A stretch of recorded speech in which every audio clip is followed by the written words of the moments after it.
नमस्कार, मैं कुसुम सोनिया खबरां दे बुलेटिन 'ਚ स्वागत करदी हां। सब तो पहला एक नज़र चोणवीआं खबरां ते। केंद्री मंत्रिमंडल ਵੱਲੋਂ कपड़ा सैक्टर ਵਿੱਚ ਬਰਾਮਦ ਨੂੰ ਉਤਸ਼ਾਹਿਤ ਕਰਨ, ਪਸ਼ੂ ਪਾਲਣ ਅਤੇ ਜਹਾਜ਼ਰਾਨੀ ਸੈਕਟਰ ਵਿੱਚ ਪੂੰਜੀਕਾਰੀ ਨੂੰ ਉਤਸ਼ਾਹਿਤ ਕਰਨ ਸਮੇਤ ਹੋਰ ਕਈ ਮਹੱਤਵਪੂਰਨ ਫੈਸਲੇ ਲਏ ਗਏ। ਭਾਰਤ ਸਰਕਾਰ ਵੱਲੋਂ ਕੇਂਦਰੀ ਮੁਲਾਜ਼ਮਾਂ ਦਾ ਮਹਿੰਗਾਈ ਭੱਤਾ 17% ਤੋਂ ਵਧਾ ਕੇ 28% ਕੀਤਾ ਗਿਆ। 19 जुलाई तो शुरू हो रहे संसद के मॉनसून इजलास तो पहला लोक सभा स्पीकर ओम बिरला ने भड़के एक ऑल पार्टी मीटिंग सद्दी। इजलास में शामिल होने तो पहला संसद मैंबरां नूं कोरोना वैक्सीन लगाउण दी हदायत दी गई।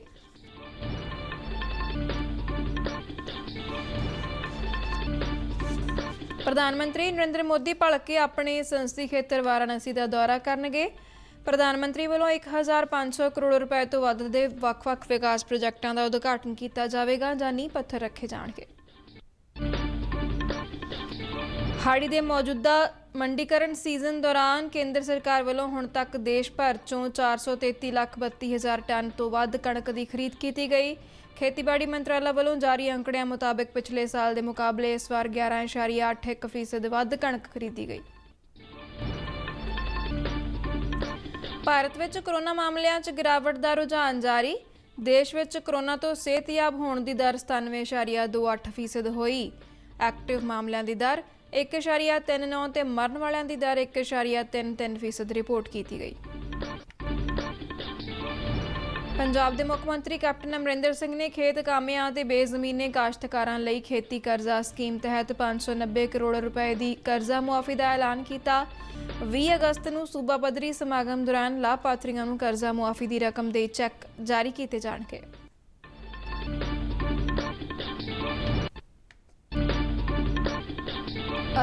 भारतीय हॉकी टीम के कप्तान मनप्रीत सिंह के पिंड मिठापुर में ओलंपिक खेडों को लैके खास उत्साह।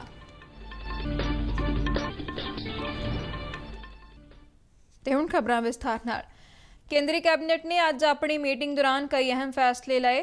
प्रधानमंत्री नरेंद्र मोदी की प्रधानगी में हुई इस मीटिंग दौरान कैबिनेट ने कपड़ा सैक्टर में बरामद नूं उत्साहित करन, पशु पालन और जहाजरानी सैक्टर में पूंजीकारी नूं उत्साहित करन महत्वपूर्ण फैसले लए। इस तो इलावा केंद्रीय कैबिनेट ने केंद्र सरकार के मुलाजमां ते पेंशनरां दे महंगाई भत्ते नूं मौजूदा 17% तो वधा के 28% करन नूं भी मंजूरी दित्ती।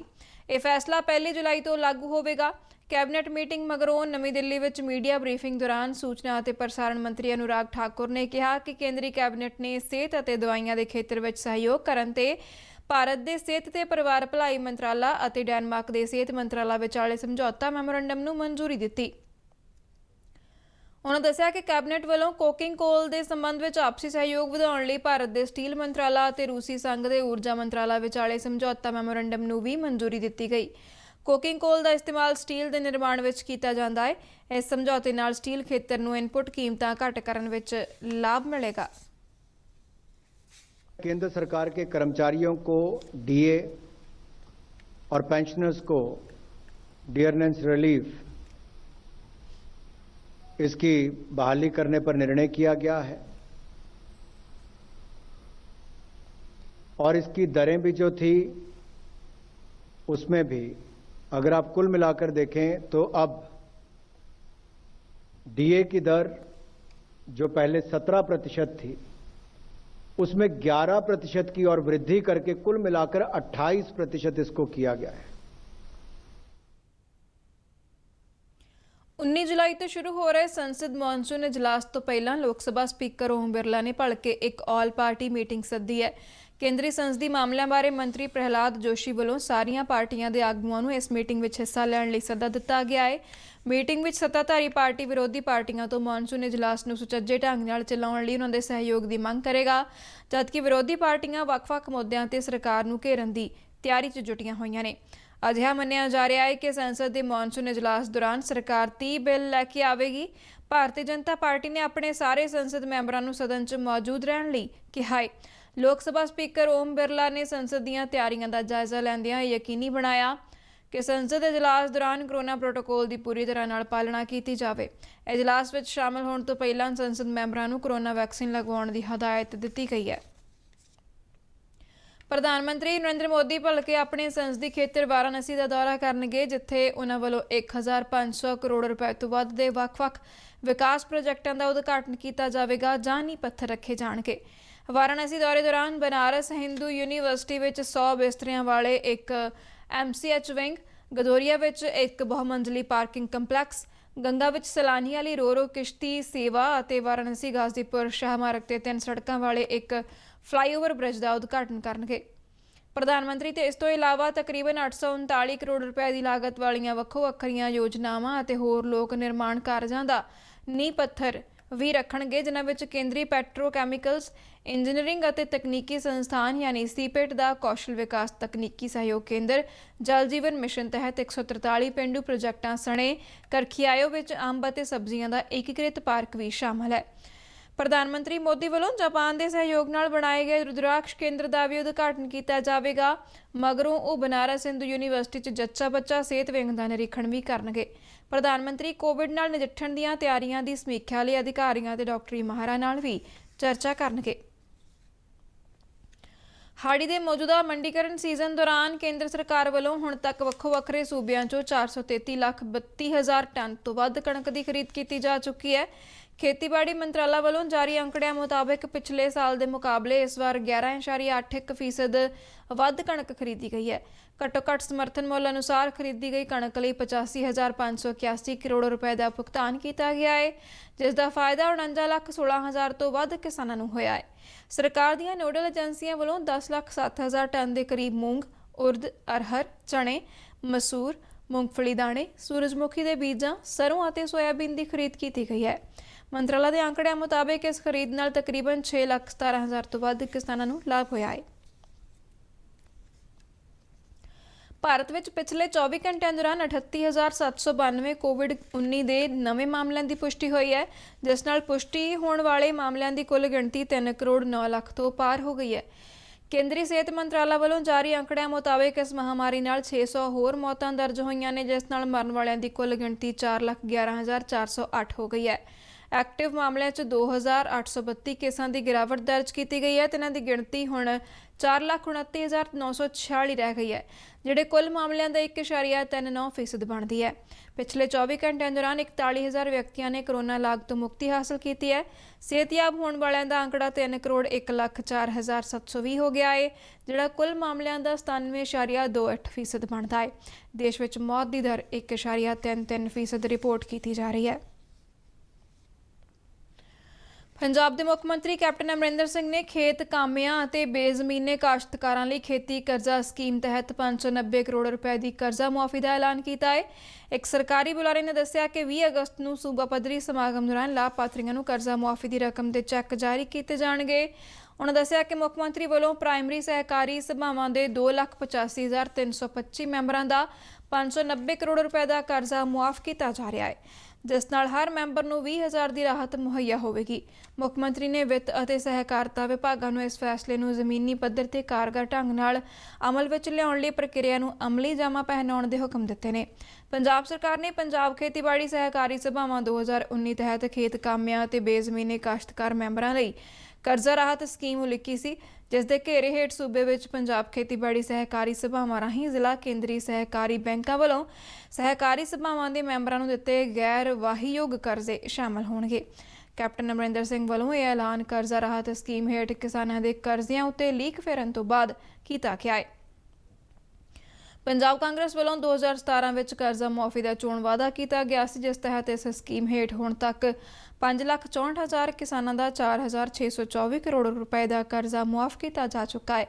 ਇਸ ਤੋਂ ਇਲਾਵਾ ਅਨੁਸੂਚਿਤ ਜਾਤਾਂ ਅਤੇ ਪਛੜੀਆਂ ਸ਼੍ਰੇਣੀਆਂ ਦੇ 50,000 ਰੁਪਏ ਦੇ ਕਰਜ਼ੇ ਮੁਆਫ ਕੀਤੇ ਜਾ ਚੁੱਕੇ ਨੇ, ਜਿਨ੍ਹਾਂ ਵਿੱਚ ਐਸਸੀ ਕਾਰਪੋਰੇਸ਼ਨ ਵੱਲੋਂ 6,405 ਲਾਭਪਾਤਰੀਆਂ ਦੇ 58 ਕਰੋੜ 39 ਲੱਖ ਰੁਪਏ, ਜਦਕਿ BC ਕਾਰਪੋਰੇਸ਼ਨ ਵੱਲੋਂ 1,225 ਲਾਭਪਾਤਰੀਆਂ ਨੂੰ 20 ਕਰੋੜ 71 ਲੱਖ ਰੁਪਏ ਦੀ ਕਰਜ਼ਾ ਮੁਆਫੀ ਦਿੱਤੀ ਗਈ ਹੈ।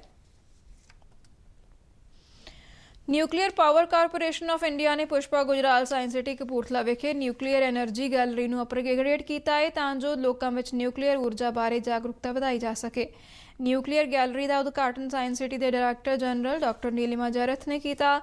ਇਸ ਮੌਕੇ ਉਹਨਾਂ ਕਿਹਾ ਕਿ ਵਪਾਰਕ ਤੌਰ ਤੇ ਨਿਊਕਲੀਅਰ ਊਰਜਾ ਦੀ ਵਰਤੋਂ 1950 ਦਹਾਕੇ ਵਿੱਚ ਸ਼ੁਰੂ ਕੀਤੀ ਗਈ ਅਤੇ ਉਸ ਤੋਂ ਬਾਅਦ ਇਸ ਵਿੱਚ ਵਾਧਾ ਹੋਇਆ ਅਤੇ ਇਸ ਸਮੇਂ ਵਿਸ਼ਵ ਵਿੱਚ ਕੋਈ 440 ਨਿਊਕਲੀਅਰ ਪਾਵਰ ਰਿਐਕਟਰ ਕੰਮ ਕਰ ਰਹੇ ਨੇ, ਜਿਸ ਨਾਲ ਵਿਸ਼ਵ ਦੀ 10% ਬਿਜਲੀ ਦੀ ਲੋੜ ਪੂਰੀ ਹੁੰਦੀ ਹੈ। ਪੁਸ਼ਪਾ ਗੁਜਰਾਲ ਵਿਖੇ ਸਥਾਪਿਤ ਨਿਊਕਲੀਅਰ ਗੈਲਰੀ ਵਿੱਚ ਨਿਊਕਲੀਅਰ ਊਰਜਾ ਦੇ ਵੱਖ-ਵੱਖ ਪਹਿਲੂਆਂ ਨੂੰ ਦਰਸਾਇਆ ਗਿਆ ਹੈ। ਇਸ ਗੈਲਰੀ ਵਿੱਚ ਨਿਊਕਲੀਅਰ ਊਰਜਾ ਦੇ ਨੁਕਸਾਨ ਅਤੇ ਮਨੁੱਖੀ ਜੀਵਨ ਅਤੇ ਵਾਤਾਵਰਣ ਦੀ ਬਿਹਤਰੀ ਲਈ ਇਸ ਦੀ ਵਰਤੋਂ ਬਾਰੇ ਵੀ ਭਰਪੂਰ ਜਾਣਕਾਰੀ ਮੁਹੱਈਆ ਕਰਵਾਈ ਗਈ ਹੈ। ਨਿਊਕਲੀਅਰ ਗੈਲਰੀ ਦੇ ਉਦਘਾਟਨ ਸਮੇਂ ਮੌਜੂਦ ਸਾਇੰਸ ਸਿਟੀ ਦੇ ਡਾਇਰੈਕਟਰ ਡਾਕਟਰ ਰਾਜੇਸ਼ ਗਰੋਵਰ ਨੇ ਕਿਹਾ ਕਿ ਇਸ ਸਮੇਂ ਨਿਊਕਲੀਅਰ ਊਰਜਾ ਨੂੰ ਸਸਤੇ ਸੋਮੇ ਵਜੋਂ ਗਿਣਿਆ ਜਾਂਦਾ ਹੈ। ਇਸ ਵੇਲੇ ਟੋਕੀਓ ਓਲੰਪਿਕ ਖੇਡਾਂ ਦਾ ਜਨੂਨ ਲੋਕਾਂ ਦੇ ਸਿਰ ਚੜ੍ਹ ਕੇ ਬੋਲ ਰਿਹਾ ਹੈ। ਭਾਰਤੀ ਹਾਕੀ ਟੀਮ ਦੇ ਕਪਤਾਨ ਜਲੰਧਰ ਜ਼ਿਲ੍ਹੇ ਦੇ ਪਿੰਡ ਮਿੱਠਾਪੁਰ ਵਾਸੀ ਮਨਪ੍ਰੀਤ ਸਿੰਘ ਦੇ ਪਿੰਡ ਵੱਖਰਾ ਹੀ ਮਾਹੌਲ ਵੇਖਣ ਨੂੰ ਮਿਲ ਰਿਹਾ ਹੈ। ਮਨਪ੍ਰੀਤ ਸਿੰਘ ਦਾ ਪਰਿਵਾਰ ਤੇ ਹੋਰ ਖੇਡ ਪ੍ਰੇਮੀ ਹਾਕੀ ਵਿੱਚ ਮੈਡਲ ਬਾਰੇ ਕਾਫੀ ਆਸਵੰਦ ਨਜ਼ਰ ਆਉਂਦੇ ਨੇ। ਪੇਸ਼ ਹੈ ਇਸ ਬਾਰੇ ਦੂਰਦਰਸ਼ਨ ਸੰਵਾਦਦਾਤਾ ਊਸ਼ਾ ਪੁਆਰ ਦੀ ਇਹ ਰਿਪੋਰਟ।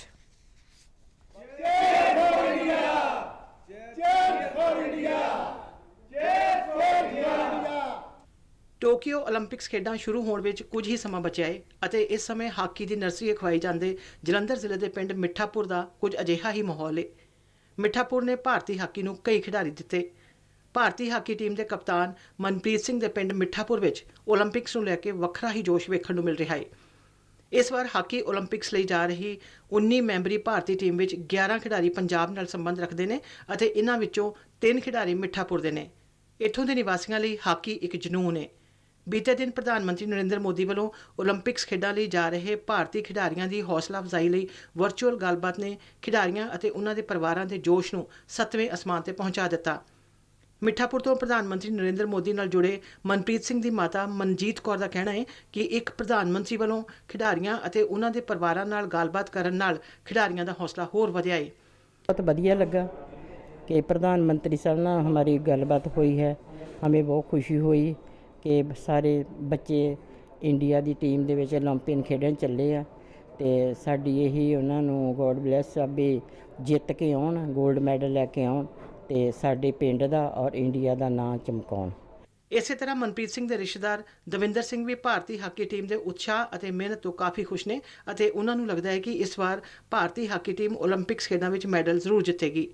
खास करके जो मनप्रीत है जिसका कैप्टन है इंडिया टीम का, ये शुरू से ही बहुत एग्रेसिव रहा है हॉकी के लिए और जिस पाए नीचे से लेकर ऊपर तक जहाँ भी जूझता रहा है हॉकी के लिए और जब नीचे से ऊपर गया है ऊपर से ऊपर गया है इसकी एग्रेसिवता बढ़ती गई है। तो अब मेडल तो पक्का लेके आएंगे, इसके लिए श्योर हैं।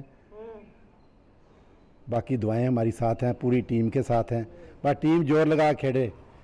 ਅੰਤਰਰਾਸ਼ਟਰੀ ਹਾਕੀ ਅੰਪਾਇਰ ਗੁਰਿੰਦਰ ਸਿੰਘ ਸੰਘਾ ਨੇ ਕਿਹਾ ਕਿ ਸਮੁੱਚੇ ਦੇਸ਼ ਦੀਆਂ ਦੁਆਵਾਂ ਖਿਡਾਰੀਆਂ ਦੇ ਨਾਲ ਨੇ ਅਤੇ ਭਾਰਤੀ ਖਿਡਾਰੀ 올림픽ਸ ਖੇਡਾਂ ਵਿੱਚ ਵਧੀਆ ਪ੍ਰਦਰਸ਼ਨ ਕਰਕੇ ਦੇਸ਼ ਦਾ ਨਾਂ ਰੋਸ਼ਨ ਕਰਨਗੇ।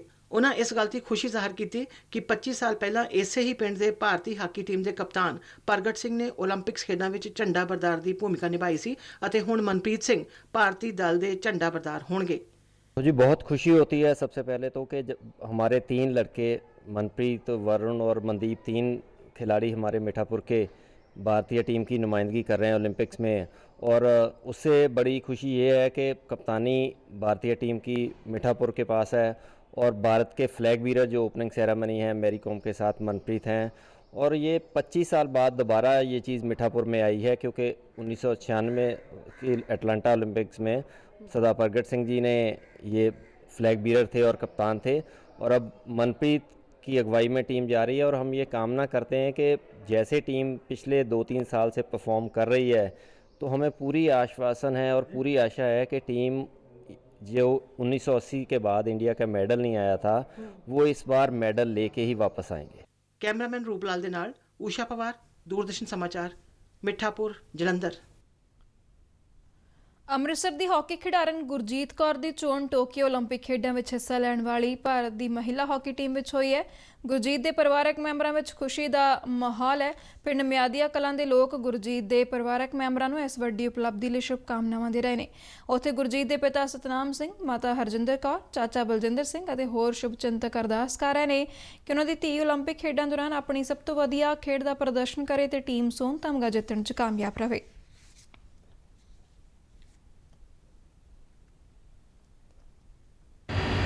ਹੁਣ ਸਾਨੂੰ ਬਹੁਤ ਮਾਣ ਆ ਗੁਰਜੀਤ ਕੌਰ ਤੇ ਲੜਕੀਆਂ ਦੀ ਔਰ ਲੜਕਿਆਂ ਦੀ ਟੀਮ ਤੇ ਦੋਵਾਂ ਦਾ ਹੀ, ਕਿਉਂਕਿ ਇਹ ਸੋਨੇ ਦਾ ਮੈਡਲ ਲੈ ਆ ਕੇ ਤੇ ਸਰਕਾਰ ਦੇ ਫਤਿਹ ਇੰਡੀਆ ਟੀਮ ਦੇ ਝੋਲੇ ਵਿੱਚ ਪਾਉਣਗੀਆਂ। ਬੇਟੀ ਸਾਡੀ ਗੁਰਜੀਤ ਕੌਰ ਹਾਕੀ ਦੀ ਪਲੇਅਰ ਇਸ ਟਾਈਮ ਤੇ ਆਪਣੀ ਗੇਮ ਲੈ ਕੇ ਅੱਗੇ ਜਾ ਰਹੀ ਆ। ਬਾਹਰ ਜਾਵੇ, ਬਾਹਰ ਜਾ ਕੇ ਖੇਡ ਕੇ ਆਵੇ, ਸਾਰੀ ਟੀਮ ਜਿੱਤ ਕੇ ਆਵੇ, ਸਾਨੂੰ ਬਹੁਤ ਬਹੁਤ ਖੁਸ਼ੀ ਹੋਵੇ। ਸਾਡੀ ਜੀ ਭਤੀਜੀ ਗੁਰਜੀਤ ਕੌਰ ਹਾਕੀ ਦੀ ਕਰਦੀ ਆ ਜੀ। ਉਹਦੀ ਲਿੰਕ ਦੇ ਵਿੱਚ ਬਹੁਤ ਲੰਮੀ ਜਦੋਜਹਿਦ ਦੇ ਬਾਅਦ ਮਿਹਨਤ ਕਰਨ ਦੇ ਬਾਅਦ ਸਿਲੈਕਸ਼ਨ ਹੋਈ ਆ। ਸਾਨੂੰ ਬਹੁਤ ਖੁਸ਼ੀ ਆ। ਪਰ ਆਪਾਂ ਇਸ ਚੀਜ਼ ਦਾ ਬਹੁਤ ਬਹੁਜਨ ਸਮਾਜ ਪਾਰਟੀ ਅੰਬੇਦਕਰ ਦੇ ਪ੍ਰਧਾਨ ਦੇਵੀਦਾਸ ਨਾਹਰ ਨੇ ਪੰਜਾਬ ਦੀ ਕਾਂਗਰਸ ਸਰਕਾਰ ਤੇ ਆਪਣੇ ਚੋਣ ਵਾਅਦੇ ਪੂਰੇ ਨਾ ਕਰਨ ਦਾ ਇਲਜ਼ਾਮ ਲਗਾਇਆ ਹੈ। ਉਹਨਾਂ ਕਿਹਾ ਕਿ ਕੈਪਟਨ ਸਰਕਾਰ ਦਲਿਤਾਂ, ਗਰੀਬਾਂ ਅਤੇ ਮਜ਼ਦੂਰਾਂ ਨੂੰ ਨਜ਼ਰਅੰਦਾਜ਼ ਕਰ ਰਹੀ ਹੈ। ਉਹਨਾਂ ਦੇਸ਼ ਵਿੱਚ ਵਧ ਰਹੀ ਮਹਿੰਗਾਈ ਅਤੇ ਬੇਰੁਜ਼ਗਾਰੀ ਲਈ ਸਰਕਾਰਾਂ ਨੂੰ ਜ਼ਿੰਮੇਵਾਰ ਠਹਿਰਾਉਂਦਿਆਂ ਇਸ ਵਿਰੁੱਧ ਅੰਦੋਲਨ ਸ਼ੁਰੂ ਕਰਨ ਦੀ ਚੇਤਾਵਨੀ ਦਿੱਤੀ। ਇਸ ਦੇ ਨਾਲ ਹੀ ਖਬਰਾਂ ਦਾ ਬੁਲੇਟਿਨ ਖਤਮ ਹੁੰਦਾ ਹੈ। ਅੱਗੇ ਦਿਓ, ਧੰਨਵਾਦ।